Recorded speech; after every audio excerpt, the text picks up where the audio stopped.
Então, beleza. Vamos fechar aqui essa área, né, das imagens. Depois nós vamos trabalhar isso aí. Então, div. E aqui abaixo vamos chamar o script que vai rodar, né, esse efeito do nosso box. Então, já vou explicar ele aqui. Vamos programar um pouquinho agora com o JavaScript. Vou fechar ele aqui já de uma vez. E o efeito que vai rodar aqui nesse JavaScript é o efeito da galeria, né? Que vai ser a partir daquele script box que nós temos lá. Para fazer isso aí, nós vamos precisar acessar algumas áreas, algumas divs que ainda não foram definidas, tá joia? Nós vamos definir depois aqui dentro da área desse slider, cada uma dessas divs, e eu vou estar utilizando o mesmo nome para elas aqui. Então, para me definir uma área, e aqui não é foco explicar sobre jQuery, né, que é o que nós vamos utilizar aqui, JavaScript, o foco é fazer e desenvolver o site, mas eu vou detalhar um pouquinho aqui. Então, se você quiser aprender mais, eu tenho os cursos de jQuery, que tem vários tipos de efeito, né? Eu explico passo a passo esse código aqui. Aqui, então, eu vou pegar a minha div de slider 1. Então, toda vez que eu coloco dessa forma, é uma área, um ID, tá joia? Ou uma classe. Nesse caso aqui é uma classe porque eu utilizei o ponto. Então, nós vamos ter uma classe chamada slider 1.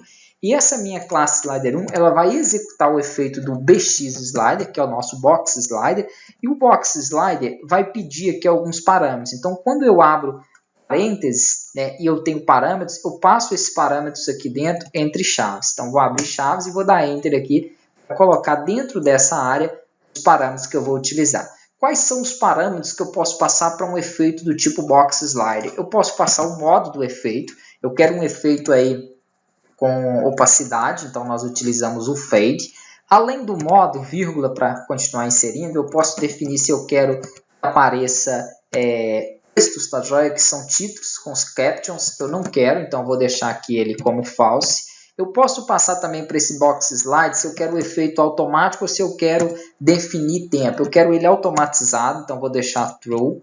Eu posso passar para ele também aqui se eu quero o efeito de páginas ou não, tá joia? Eu posso aqui então dar um true ou false, não vou deixar esse efeito, depois se vocês quiserem a gente pode aí até avaliar esse efeito. Então, são aqui para essa minha primeira classe, que vai ser a primeira classe dos slides, eu quero esses efeitos. Só que eu também quero fazer outras classes. Coloca um ponto e vírgula aqui, senão ele vai dar erro nesse box. Quero fazer outros efeitos aqui, né, em outras classes. Então, vou copiar todo esse código, Ctrl C, vou colar aqui abaixo, Ctrl V.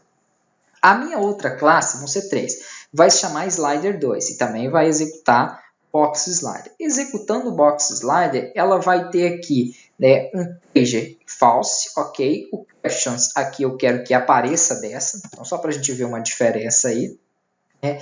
Aqui nós não vamos utilizar ele automatizado, nós vamos fazer o seguinte então. Eu vou trabalhar aqui um parâmetro que vai ser o máximo de slides. Eu vou deixar aqui com o máximo de slides para ela de 3. Vou utilizar o mínimo de slides. Né? Obviamente aqui eu tenho que ter o mínimo de 1 que funcione. E vou trabalhar com a largura também do slide, que é o slide width. Vai ser de 230. Beleza. Vamos deixar uma margem também para ele. Slide margem, que vai ser de 10. Ok. Perfeito. Temos já então aqui criado a nossa padronização. Vou colocar isso aqui acima, ó, pager. Ele deixa ela falsa, né? Caption true. Aqui eu não vou utilizar modo. Vou tirar isso aqui também. Porque nós já passamos aqui a forma dele, né? O modo dele. E vamos fazer o nosso último. Então, eu vou dar um Ctrl C. E vou dar um Ctrl V aqui. Beleza. Esse eu vou colocar ele semelhante a esse primeiro. Então, vou copiar essas propriedades aqui. Vou colar aqui. Beleza. O modo dele vai ser fade e o captions, né, vai ser falso, vai ser automático também, sem página. E aqui sem nenhum controle. Então, o controls desse terceiro vai ser também falso. Ok. Beleza. Tendo feito isso, né, troca aqui para slide 3 para que ele faça então com os nossos 3 boxes de slide. Por enquanto não vai ficar muito claro isso aqui não, tá? Porque essa é a preparação ainda da parte estrutural do nosso site. Assim que eu começar a criar o slide, a gente criar cada uma dessas áreas, vocês vão entender isso aqui. Basicamente, por que eu estou fazendo 3 slides, sendo que na minha página eu só vou mostrar um slide? Porque cada como é um site responsivo, né, esse é o nosso foco, cada um dos tamanhos das áreas, cada um das minhas, vamos dizer, mídias que abrirem esse site, né, um notebook, um desktop, um tablet, vai puxar um slider, né, de acordo com o que eu tenho aqui. Então, se for uma mídia muito pequena, em um telefone, por exemplo, não é interessante eu mostrar o caption, eu mostrar a legenda, texto. Mas se é, por exemplo, em uma mídia um pouco maior, eu já posso mostrar ele, eu posso definir uma largura. Então, tudo isso aqui eu vou detalhar depois quando a gente estiver colocando o Media Query aí, né, para funcionar, para rodar e testando aí em cada uma das mídias.